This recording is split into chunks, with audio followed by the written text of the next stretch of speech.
Empowerment is authority. It is a signed permission slip to actually seize the day.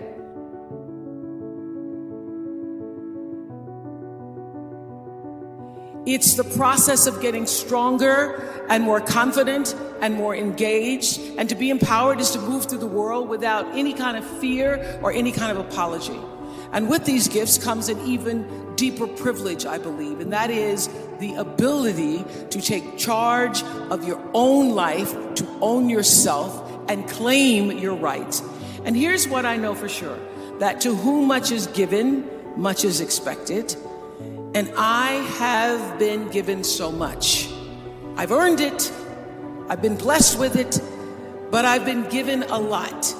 And that's why I've chosen to use my life to lift other people up. Because nobody's journey is seamless or smooth. We all stumble, we all have setbacks. If things go wrong, you hit a dead end, as you will. It's just life's way of saying, time to change course.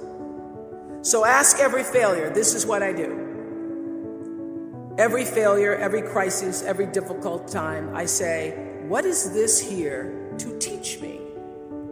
And as soon as you get the lesson, you get to move on. If you really get the lesson, you pass and you don't have to repeat the class. If you don't get the lesson, it shows up wearing another pair of pants to give you some remedial work. And what I found is that difficulties come when you don't pay attention to life's whisper, because life always whispers to you first. And if you ignore the whisper, sooner or later, you'll get a scream.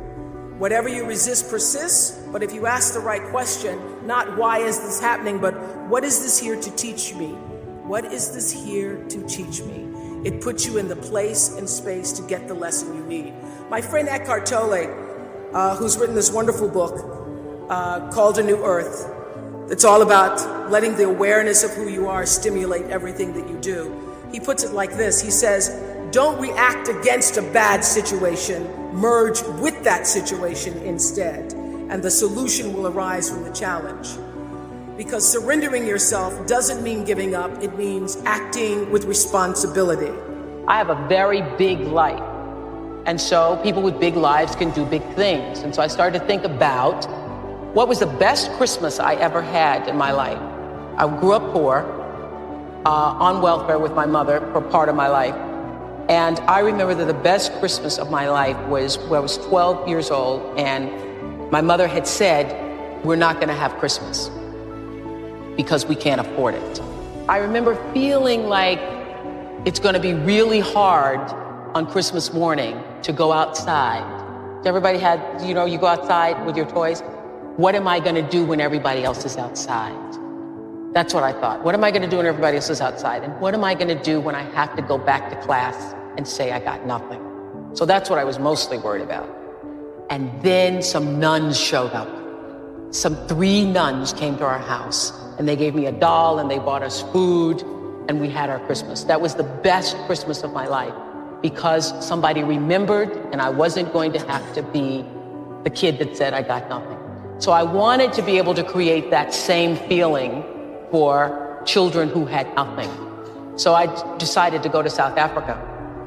Originally, I wanted to do 1 million kids because I thought, we can do 1 million kids. Then just realized I only had 4 weeks vacation. So in 4 weeks, I could not reach 1 million kids because I didn't want to just write a check, send a donation. I wanted to be able to look in each kid's face and say to that child, somebody remembered you.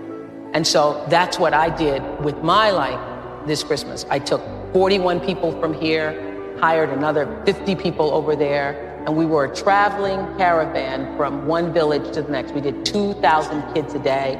We had parties for children who were orphans, and it was singularly, I will tell you, I could weep thinking about it, singularly the best experience of my life. The singularly best experience of my life.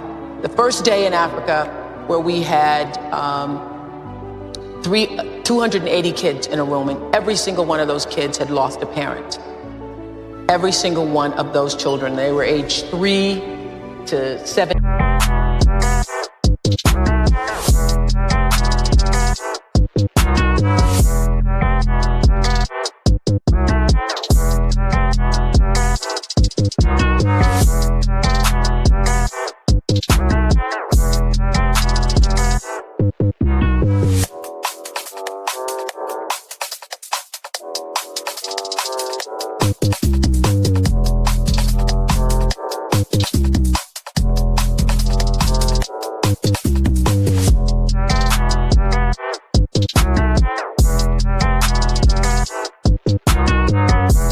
Team in that room.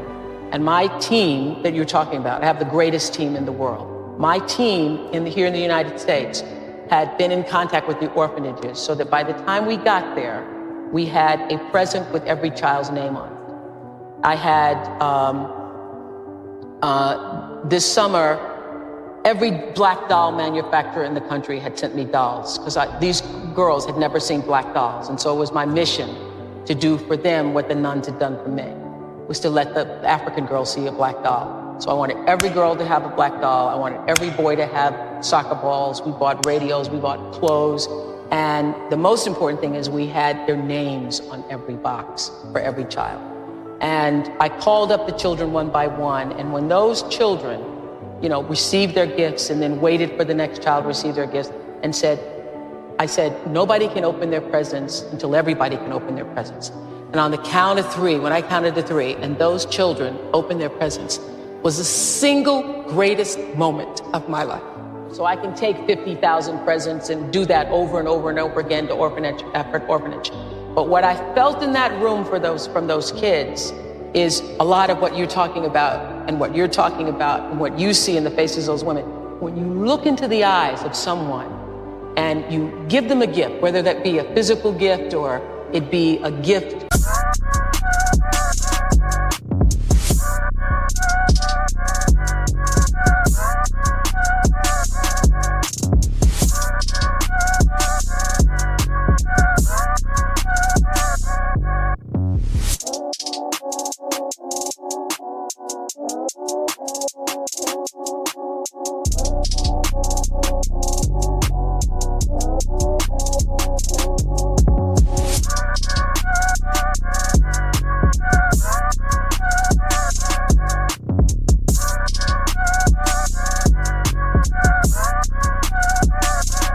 From your spiritual self, from your presence, from the essence of you, and you see the light, you see the joy.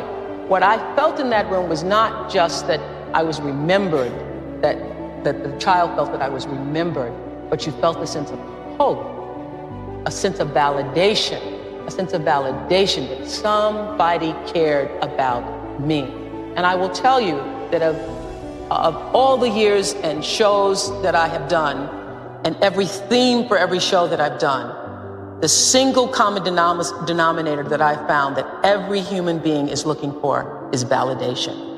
Every single person needs to know, wants to feel that they matter, And what happened in that room, that was the greatest day of my life, I knew that those children knew in that moment that they mattered. And so I encourage you.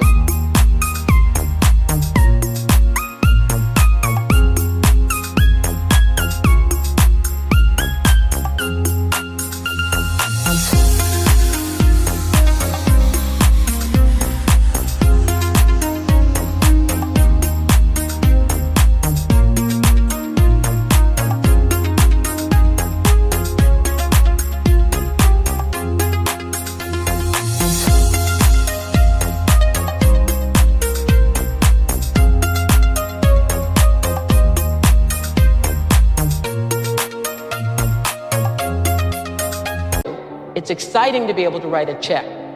It's even more exciting to be able to touch one life, to be able to do that for one person. It's like Cynthia was saying, when you can do that for one person, when you can do that, you will know that your life has meaning. And I will tell you, when I left that place, my friend Gail and I were there, and we were all boohooing. We're like boohooing with the children. Oh my God. And Gail was saying, what is it? We're so full. And Gail said to me, she said, as big as your show is, what happened in that room seemed bigger. And that is true. That is true for me, who has this big life in a television show. And I'm telling you, for everybody here, extending yourself beyond your world, your kids, your family, your stuff, and reaching out to somebody who is not like you, somebody who is like you, who is in need, If you are feeling depressed, or you are feeling down, or you're feeling like things aren't going the way you want them to go in your life, the way you turn that around is to reach outside of yourself to somebody else. Reach outside of yourself to somebody else.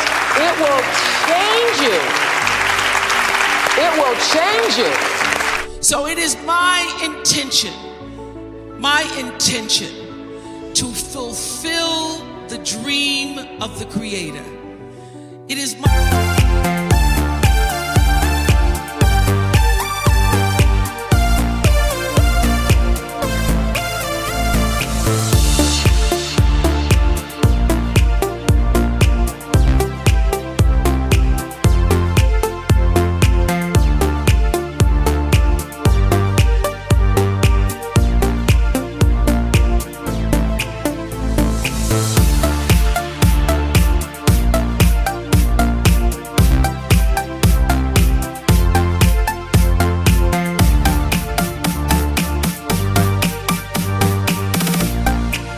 intention to live to the highest calling and be pressed to the mark of the highest calling that I have come to do.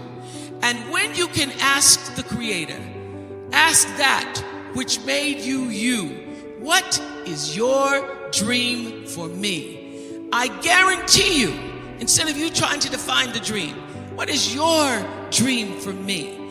If you're able to lean into the dream that the universe and all the forces of light and love and power and grace, by all the names that we call God, has for you, nobody can touch you. Nobody can touch you.